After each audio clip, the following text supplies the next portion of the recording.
बोलिए श्यावल रामचंद्र भगवान की जय। महर्षि वाल्मीकि भगवान की जय। श्री हनुमान जी महाराज की जय। श्री मद वाल्मीकि रामायण के अयोध्या कांड के 71वें सर्ग में आज हम प्रवेश करेंगे और जिसमें वर्णन है रथ और सेना सहित भरत की यात्रा, विभिन्न स्थानों को पार करके उनका उज्जैना नगरी के उद्यान में पहुंचना और सेना को धीरे धीरे आने की आज्ञा देकर स्वयं रथ द्वारा तीव्र वेग से आगे बढ़ते हुए शालवन को पार करके अयोध्या के निकट जाना, वहां से अयोध्या की दुर्वस्था देखते हुए आगे बढ़ना और सारथी से अपना दुखपूर्ण उद्गार प्रकट करते हुए राजभवन में प्रवेश, अपना दुख प्रकट करते हुए राजभवन में प्रवेश। राजगृह से निकलकर पराक्रमी भरत पूर्व दिशा की ओर चले। शाप्रांग मुखो राजगृहादभिनिराय शाप्रांग मुखो राजगृहाद भिनिर्याय वीरवान तथा सुदामाम धुतिमान संतीर्यावेक्षितां नदीं तथा सुदामाम धुतिमान शन्तिर्यावेक्षितां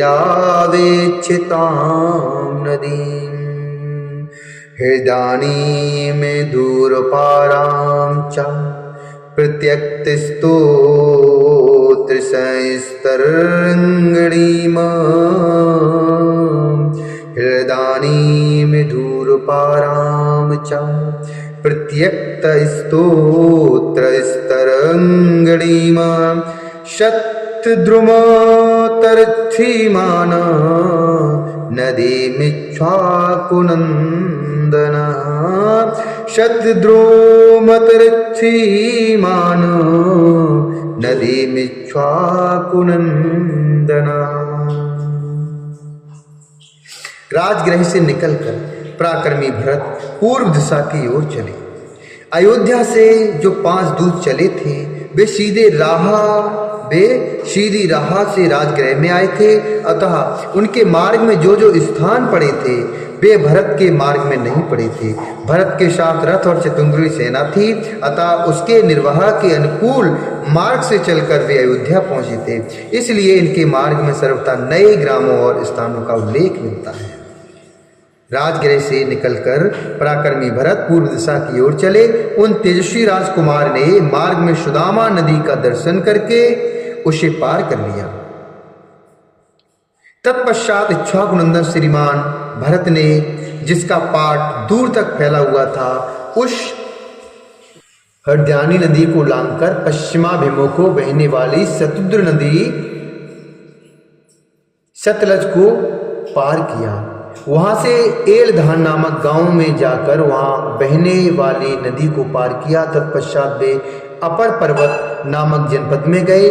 वहां शिला नामक की नदी बहती थी। वहां पर शिला नाम की नदी बहती थी जो अपने भीतर पड़ी हुई वस्तु को शिला स्वरूप बना देती थी। उसे पार करके भरत वहां से आग्नेय कोण में स्थित शल्यकर्षण नामक देश में गए, जहां शरीर से कांटे को निकालने में सहायता करने वाली औषधि उपलब्ध होती थी। तदंतर शतप्रतज्ञ भरत ने पवित्र होकर शिलावाहा नामक नदी का दर्शन किया, जो अपनी प्रखर धारा से शिलाखंडों में बड़ी बड़ी चट्टानों को भी बहा ले जाने के कारण उक्त नाम से प्रसिद्ध थी। उस नदी का दर्शन करके वे आगे बढ़ गए और बड़े बड़े पर्वतों को लांघते हुए चैत्र रथ नामक वन में जा पहुंचे। तत्पश्चात पश्चिम वाहिनी सरस्वती तथा गंगा जी की धारा विशेष के संगम से होते हुए उन्हें वीर मत्स्य देश के उत्तरवर्ती देशों में पदार्पण किया और वहां से आगे बढ़कर वे भारुंड वन के भीतर गए। भारुंड वन के भीतर गए। फिर अत्यंत वेग से बहने वाली तथा पर्वतों से घिरी होने के कारण अपने प्रकट प्रभाव के द्वारा कलकल नाद करने वाली कुलिंगा नदी को पार करके यमुना के तट पर पहुंचकर उन्होंने सेना को विश्राम कराया। थके हुए घोड़ों को नहलाकर उनके अंगों को शीतलता प्रदान करके उन्हें छाया में घास आदि देकर आराम करने का अवसर देकर राजकुमार भरत स्वयं भी स्नान और जलपान करके रास्ते के लिए जल के साथ लेकर आगे बढ़े। मंगलाचार से युक्त होकर मांगलिक रथ के द्वारा उन्होंने, जिसमें मनुष्यों का बहुधा आना जाना या रहना नहीं होता था, उस विशाल वन को उसी प्रकार वेगपूर्वक पार किया जैसे वायु आकाश को लांघ जाती है। तत्पश्चात अंशुधान नामक ग्राम के पास महानदी भागीरथी गंगा को दुस्तर जानकर रघुनंदन भरत तुरंत ही प्रागवट नाम से विख्यात नगर में आ गए। प्रागवट नगर में गंगा को पार करके वे कुटकोष्ठिका नाम वाली नदी के तट पर आए और सेना सहित उसको भी पार करके धर्मवर्धन नामक ग्राम में जा पहुंचे। वहां से तोरड़ ग्राम के दक्षिणार्ध भाग में होते हुए जम्बू प्रस्थ में गए। तदंतर दशरथ कुमार भरत एक रमणीय ग्राम में गए जो वरुद के नाम से विख्यात था। वहाँ एक रमणीय वन में निवास करके वे प्रातःकाल पूर्व दिशा की ओर गए। जाते जाते उज्जहाना नगरी के उद्यान में पहुंच गए, जहाँ कदम्ब नाम वाले वृक्षों की बहुतायत थी, अर्थात बहुत संख्या थी। उन कदम्बों के उद्यान में पहुंचकर अपने रथ में शीघ्रगामी घोड़ों को जोतकर सेना को धीरे धीरे आने की आज्ञा देकर भारत तीव्र गति से चल दिए। तत्पश्चात सर्वतीर्थ नामक ग्राम में एक रात रहकर उत्तानिका नदी तथा अन्य नदियों को भी नाना प्रकार के पर्वतीय घोड़ों द्वारा जुते हुए रथ से पार करके नरश्रेष्ठ भरत जी हस्तिपृष्ठक नामक ग्राम में जा पहुंचे। वहां से आगे जाने पर उन्होंने कुटका नदी पार की।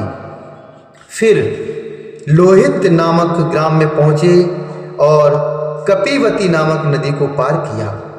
कपीवती नामक नदी को पार किया। फिर एक साल नगर के पास स्थाणुमती और विनत ग्राम के निकट गोमती नदी को पार करके वे तुरंत ही कलिंग नगर के पास सालवन में जा पहुंची। वहां जाते जाते भरत के घोड़े थक गए। तब उन्हें विश्राम देकर वे रातों रात शीघ्र ही सालवन को लांघ गए और अरुणोदय काल में राजा मनु की बसाई हुई अयोध्यापुरी का उन्होंने दर्शन किया। पुरुष सिंह भरत मार्ग में 7 रातें व्यतीत करके 8वें दिन करके 8वें दिन अयोध्यापुरी का दर्शन कर सके थे। सामने अयोध्यापुरी को देखकर वे अपने सारथी से इस प्रकार बोले, हे सूत, पवित्र उद्यानों से शोभित यह यशस्विनी नगर आज मुझे अधिक प्रसन्न क्यों दिखाई नहीं देती है? यह वही नगरी है जहाँ निरंतर यज्ञ याग करने वाले गुणवान और वेदों के पारंगत विद्वान ब्राह्मण निवास करते हैं, जहाँ बहुत से धनियों की भी बस्ती है, तथा राजऋषियों में श्रेष्ठ महाराज दशरथ जिसका पालन करते हैं, वही अयोध्या इस समय दूर से सफेद मिट्टी की ढूह की भांति दिख रही है, अर्थात सफेद मिट्टी की तरह दिखाई दे रही है। पहले अयोध्या में चारों ओर नर नारियों का महान तुमुलनाद सुनाई पड़ता था, परंतु आज मैं उसे नहीं सुन रहा हूँ। सायंकाल के समय लोग उद्यानों में प्रवेश करके वहाँ कीड़ा करते और उस कीड़ा से निवृत्त होकर सब ओर से अपने घरों की ओर दौड़ते थे। अतः उस समय इन उद्यानों की अपूर्व शोभा होती थी, परंतु आज ये मुझे कुछ और ही प्रकार की दिखाई देती है। वे ही उद्यान आज कामी जनों से प्रत्यक्त होकर रोते हुए से प्रतीत होते हैं। हे सारथे, यह पुरी मुझे जंगल सी जान पड़ती है। अब यहाँ पहले की बात घोड़ों, हाथियों तथा दूसरी सवारियों से आते जाते हुए श्रेष्ठ मनुष्य नहीं दिखाई दे रही है। जो दान पहले मदमत एवं आनंद मग्न भ्रमरों, कोकिलों और नर नारियों से भरे प्रतीत होते थे तथा लोगों के प्रेम मिलन के लिए अत्यंत गुणाकारी अनुकूल सुविधाओं से संपन्न थे, उन्हीं को आज मैं सर्वथा आनंद शून्य देख रहा हूँ। वहाँ मार्ग पर वृक्षों के जो पत्ते गिर रहे हैं, उनके द्वारा मानो वे वृक्ष करुण क्रंदन कर रहे हैं और उनसे उपलिचित होने के कारण वे द्वान आनंदहीन से प्रतीत होते हैं। राग युक्त मधुर कलरव करने वाले मतवालों मृगों मतवाले मृगों और पक्षियों का तुमुल शब्द अभी तक सुनाई नहीं पड़ रहा है। चंदन और अगरू की सुगंध से मिश्रित तथा धूप की मनोहर गंध से व्याप्त निर्मल मनोरम समीर आज पहले की बात क्यों नहीं प्रवाहित हो रहा है। वादन दंड द्वारा बजाई जाने वाली भेरी, मृदंग और वीणा का जो आघात जन शब्द होता था, अगर होता है, वह पहले अयोध्या में सदा होता रहता था। कभी उसकी गति अवरुद्ध नहीं होती थी, परंतु आज वह शब्द न जाने क्यों बंद हो गया। मुझे अनेक प्रकार के अनिष्टकारी, क्रूर और अशुभ सूचक अपशकुन दिखाई दे रहे हैं। मुझे अनेक प्रकार के अनिष्टकारी, क्रूर और अशुभ सूचक अपशकुन दिखाई दे रहे हैं, जिससे मेरा मन खिन्न हो रहा है, बड़ा व्याकुल हो रहा है। हे सारथी, इससे प्रतीत होता है कि इस समय मेरे बांधवों को कुशल मंगल सर्वथा दुर्लभ है। तभी तो मोह का कोई कारण न होने पर भी मेरा हृदय बैठा जा रहा है। भरत मन ही मन बहुत खिन्न थे, उनका हृदय शिथिल हो रहा था, वे डरे हुए थे और उनकी सारी इंद्रियां क्षुब्ध हो उठी थीं। इसी अवस्था में उन्होंने शीघ्रतापूर्वक इक्ष्वाकुवंशी राजाओं द्वारा पालित अयोध्यापुरी में प्रवेश किया। पुरी के द्वार पर सदा वैजयंती पताका फहराने के कारण उस द्वार का नाम वैजयंत रखा गया था। उस द्वार का नाम वैजयंत रखा गया था। यह पुरी के पश्चिमी भाग में था। उस वैजयंत द्वार से भरत पुरी के भीतर प्रविष्ट हुए। उस समय उनके रथ के घोड़े बहुत थके हुए थे। द्वारपालों ने उठकर कहा, महाराज की जय हो। फिर वे उनके साथ आगे बढ़े। भरत का हृदय एकाग्र नहीं था, वे घबराए हुए थे। अतः उन रकुल नंदन भरत ने साथ आए हुए द्वारपालों को कार पूर्वक लौटा दिया और केके राज अश्वपति के थके मादे सारथी से वहां इस प्रकार कहा, हे निष्पापशु, मैं बिना कारण ही इतनी उतावली के साथ क्यों बुलाया गया? इस बात का विचार करके मेरे हृदय में अशुभ की आशंका होती है। मेरा दीनता रहित स्वभाव भी अपनी स्थिति से भ्रष्ट हो रहा है। अर्थात मेरा दीनता रहित स्वभाव भी अपनी स्थिति से भ्रष्ट सा हो रहा है। से सारथी, अब से पहले मैंने राजाओं के विनाश के जैसे जैसे लक्षण सुन रखे हैं, उन सभी लक्षणों को आज मैं यहाँ देख रहा हूँ। मैं देखता हूँ ग्रस्तों के घरों में झाड़ू नहीं लगी है, वे रूखे और श्रीहीन दिखाई देते हैं। इनकी किवाड़ें खुली हैं। इन घरों में बलि वैश्वदेव कर्म नहीं हो रहे हैं। ये धूप की सुगंध से वंचित हैं। इनमें रहने वाले कुटुंबी जनों को भोजन नहीं प्राप्त हुआ है तथा ये सारे ग्रह प्रभाहीन उदास दिखाई देते हैं। जान पड़ता है इनमें लक्ष्मी का निवास नहीं है। देव मंदिर फूलों से सजे हुए नहीं दिखाई देते हैं। देव मंदिर फूलों से सजे हुए दिखाई नहीं देते हैं।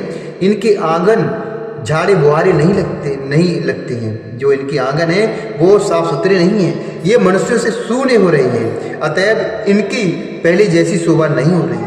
देव प्रतिमाओं की पूजा बंद हो गई है। यज्ञशालाओं में यज्ञ नहीं हो रहे हैं। फूलों और मालाओं के बाजार में आज बिकने की कोई वस्तुएं नहीं शोभित हो रही हैं। यहाँ पहले के समान बनिए भी आज दिखाई नहीं देते हैं। चिंता से उनका हृदय उद्विग्न जान पड़ता है और अपना सारा व्यापार नष्ट हो जाने के कारण वे संकुचित हो रहे हैं। संकुचित हो रही हैं।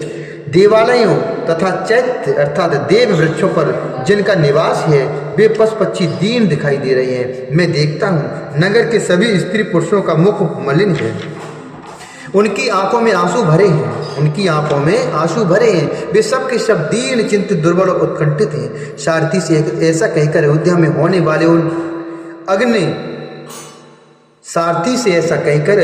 होने वाले उन अनिष्ट सूचक चिन्हों को देखते हुए भरत मन ही मन दुखी होकर राजमहल में गए। जो अयोध्यापुरी कभी देवराज इंद्र की नगरी के समान शोभा पाती थी, उसी के चौराहा, घर और सड़कें आज सोनी दिखाई देती थी तथा दरवाजों की किवाड़ें धूल धूसर हो रही थी, अर्थात वो धूल से लिप्त थी। उसकी ऐसी दुर्दशा देखकर भरत पूर्णतः दुख में निमग्न हो गए। उस नगर में जो पहले कभी नहीं हुआ था, ऐसी अप्रिय बातों को देखकर महात्मा भरत ने अपना मस्तक नीचे को झुका लिया। उनका हर्ष छिन गया और उन्होंने दीन हृदय से पिता के भवन में प्रवेश किया। इत्यार्थ से श्रीमद् रामायणे वाल्मीकि आदि काव्य अयोध्या कांडे एक सप्त महासर्गा। इस प्रकार श्री वाल्मीकि निर्मृतास रामायण का के अयोध्या कांड में 71वां सर्ग पूरा हुआ। बोले श्यावर रामचंद्र भगवान की जय। श्री हरि नारायण भगवान की जय।